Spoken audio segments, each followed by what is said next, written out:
É isso mesmo que você leu no título do vídeo.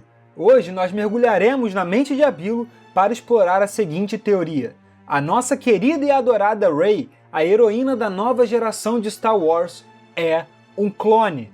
Quer saber mais? Então se ajeite na cadeira e prepare-se para mais uma viagem pela mente de Abilo.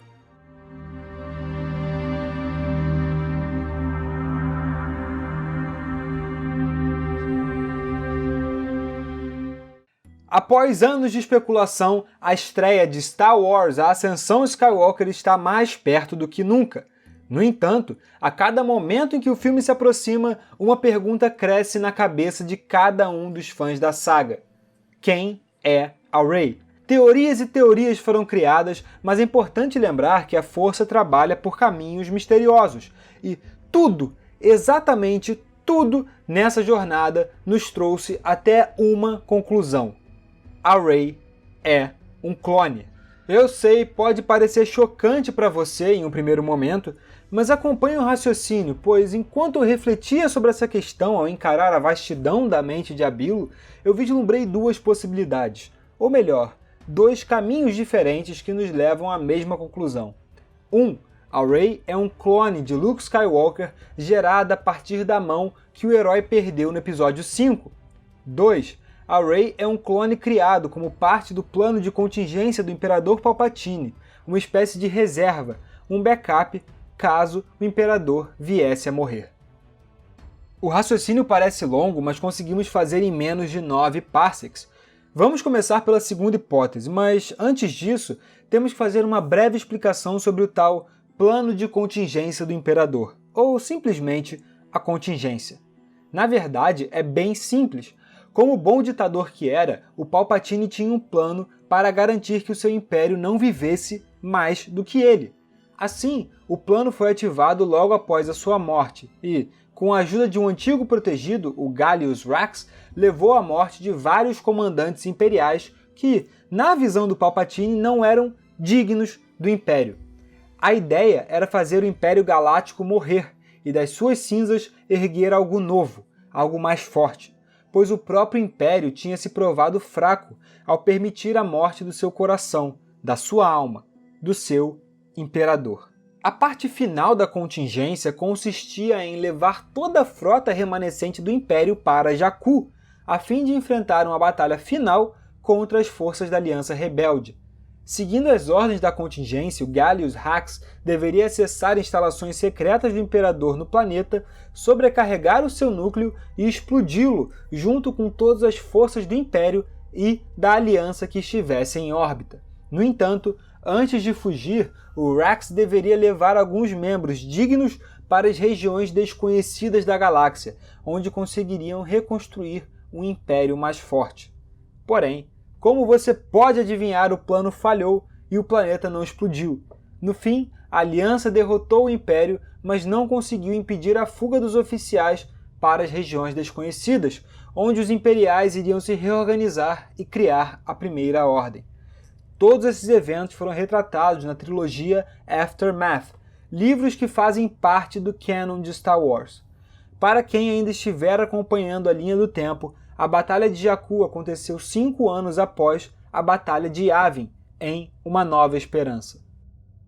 Fazendo um salto temporal, chegamos em O Despertar da Força, 29 anos depois da Batalha de Yavin, ou seja, 24 anos depois da Batalha de Jakku. Acompanhe para não se perder. Nesse filme, vemos a Rey pela primeira vez e sabemos que ela tem em torno de 20 anos.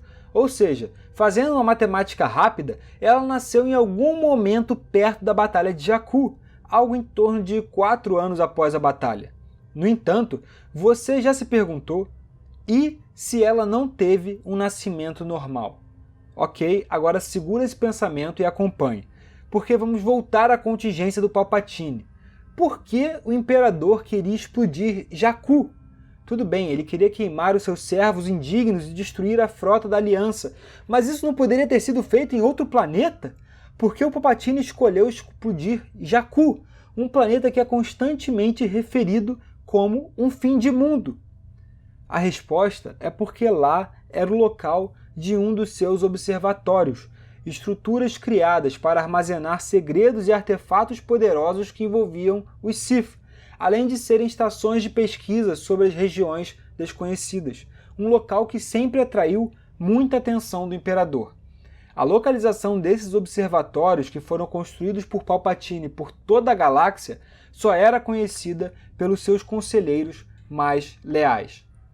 Beleza, então vamos recapitular para não ficar muito confuso. Até então, nós sabemos 3 coisas. 1. Palpatine tinha um plano para a reconstrução do Império, ou para a construção da Primeira Ordem, no caso da sua morte. 2. Ele deu ordens para explodir Jakku, sobrecarregando o núcleo do planeta. 3. Jakku era o local de um dos observatórios do Palpatine, onde eram armazenados itens de grande valor e que tinham alguma relação com a Força e com os Sith. Após os trailers e a ascensão Skywalker, sabemos que Palpatine será a grande ameaça e que ele retornará dos mortos. Durante o episódio 3, descobrimos que o Imperador sabe como voltar da morte, pois aprendeu isso com o seu antigo mestre, o Darth Plagueis, que ele mesmo tinha matado. Então, pare e pense. Todo esse plano de contingência não soa como uma grande preparação para o retorno do Imperador? Algo como cortar as pontas soltas antes de reconstruir? No entanto, há um problema. Onde o Imperador iria reencarnar? Ou melhor, em quem? É aqui que chegamos ao centro, ao núcleo da teoria do clone. Então preste atenção. E se o Palpatine estivesse usando aquele observatório para descobrir como clonar o backup perfeito? Afinal, o Imperador era um grande entusiasta da clonagem desde as Guerras Clônicas, não é mesmo? Lembre-se que foi ele quem sugeriu que a República tivesse o seu próprio exército de clones. Então por que não clonar o ser que serviria como receptáculo do seu espírito após a sua morte? E se, assim como aconteceu no antigo universo expandido, durante a trilogia Herdeiro do Império, que infelizmente foi retirada do canon pela Disney, o Imperador conseguiu se apoderar da mão decepada de Luke Skywalker? Ele poderia ter criado um ser extremamente poderoso com a força, alguém com uma ligação tão forte que nem mesmo precisaria de treinamento. Agora, adivinha só quem estava em Jakku esse tempo todo e é extremamente poderosa? É isso mesmo, meus amigos, a Rey! O Palpatine iria explodir a estação para esconder os vestígios das pesquisas. No entanto, o Gallius Rax nunca conseguiu completar a sua missão e a contingência, apesar de ter criado a Primeira Ordem, nunca foi 100% concluída. Os clones, ou melhor, a Rey, ficou para trás. Eu sei o que você está pensando, mas ainda faltam mais ou menos 4 anos para Rey nascer quando a Batalha de Jakku aconteceu. Seria impossível ela ter nascido ali. Tudo bem, eu entendo, a matemática joga contra. Mas você não pode deixar de considerar uma coisa. No universo Star Wars, clones se desenvolvem até a idade adulta com uma velocidade muito maior do que o normal. Como o planeta não explodiu, as instalações continuaram ali, talvez operando de maneira automatizada, secretamente, até o momento em que catadores de sucata descobriram o observatório. Quem sabe algum deles não encontrou uma garotinha em um tanque, como um experimento esperando para ser acordado. Quem sabe esses mesmos catadores não tenham visto nela uma passagem só de ida para fora de Jakku. Por isso, a Rey acha que foi abandonada pelos seus pais. Por esse raciocínio, o Kylo Ren não mentiu em Os Últimos Jedi quando revela que os pais da Rey eram 2 bêbados em Jakku que não tinham onde caírem mortos. Eles eram, e eles a venderam para um Karplut em troca de uma passagem para fora daquele fim de mundo. Por isso, a sua memória é de seus pais partindo em uma nave e um Karplut puxando seu braço. Ela foi trocada.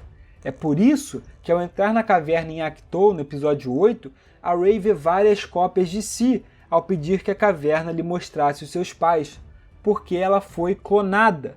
Várias Reys existiram, várias Reys foram experimentos malfadados ou que não sobreviveram. Por isso, ela é ninguém, como a própria se autodenomina. A visão que ela tem na caverna, quando uma sombra se aproxima do espelho, é simplesmente um casal de catadores se aproximando do seu tanque. eles não são seus pais, porque ela não tem pais, ela é um clone. Caso você não tenha entendido ainda, aqui vai um resumo. A Rey foi clonada a partir da mão decepada do Luke Skywalker em O Império Contra-Ataca, como uma forma de criar um backup para o Imperador caso o mesmo perecesse. O Palpatine precisava de um corpo para retornar. Ele tinha a mão de um dos seres mais poderosos da história, então por que não criar o receptáculo perfeito? Caso tivesse sucesso, ele seria imbatível. Porém, pelo bem do universo, ele não conseguiu. Nesse sentido, a visão da Rey do lado sombrio pode muito bem ser aquilo que ela estava destinada a ser, um receptáculo do lado sombrio, sem alma, sem coração. No entanto, eu ainda estou captando certa incerteza com você. Então, como o Luke não sabia que ela era um clone, você se pergunta? Pois bem, porque ele estava fechado para a força.